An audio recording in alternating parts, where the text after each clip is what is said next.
मी तर आता असं ठरवलं, भाजपकडून जर माझा घरचा उभारला तर त्याला घोडा लावणार, आणि विरोधात जर दुश्मन उभारला बटन दाबायच्या अगोदर त्याला 10 शिव्या देईन, पण बटन त्याला लागणार.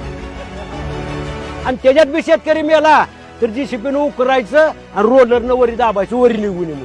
सोयाबीनचा भाव होता 5,000 ते 5,500.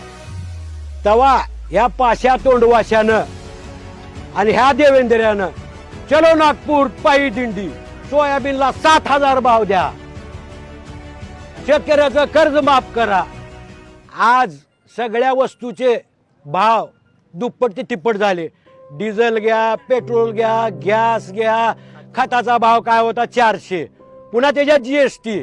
400चा भाव आज 1450. किती वाढले? तिप्पट.